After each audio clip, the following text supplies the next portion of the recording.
తమ్ముడు చెప్పండి. ఏం లేదు తమ్ముడు, ఊరు నుంచి నా కొడుకు ఫోన్ చేశాడు. ఇంట్లో కూరగాయలు అయిపోయాయంట. వాడి నంబర్కి ఒక 200 ఫోన్పే ఉంటే వేస్తావా? నా దగ్గర ఫోన్ ఉంది కానీ అది ఫోన్పే సెట్ చేసుకోలేదు తమ్ముడు. నీ దగ్గర ఫోన్పే ఉంటే వేయి తమ్ముడు. వాడి నంబర్కి నంబర్ చెప్తాను. లేదండి, నా అకౌంట్లో డబ్బులు లేవు. ఫోన్పే వేయడానికి కుదరదు, ఏమనుకోకండి. పర్వాలేదులే తమ్ముడు, బయట ఎవరి దగ్గరైనా అడిగి వేపించుకుంటాలే ఫోన్పే. వెళ్ళొస్తా.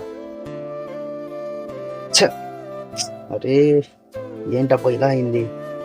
తమ్ముడు, అప్పటి నుంచి నేను నిన్ను గమనిస్తూనే ఉన్నాను. ఏమైంది తమ్ముడు, చాలా టెన్షన్ పడిపోతున్నావు? ఏం లేదండి, నా మొబైల్లో ఛార్జింగ్ అయిపోయింది. నేను పైగా ఛార్జర్ కూడా తెచ్చుకోలేదు. ఇప్పుడు ఎలా చేయాలో నాకు అర్థం కావటం లేదు.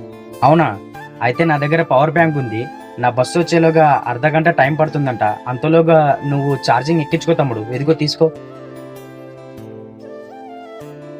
అవును, మీరు మీ కొడుక్కి ఫోన్పేలో డబ్బులు వేయాలన్నారు. ఎవరైనా వేశారా?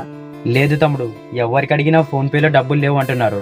సారీ అండి, అప్పుడు నా దగ్గర ఫోన్పేలో డబ్బులు ఉన్నాయి. నేనే అబద్ధం చెప్పాను, ఏమనుకోకండి. నేను ఇప్పుడు వేస్తాను లేండి మీకు ఫోన్పే. నంబర్ చెప్పండి.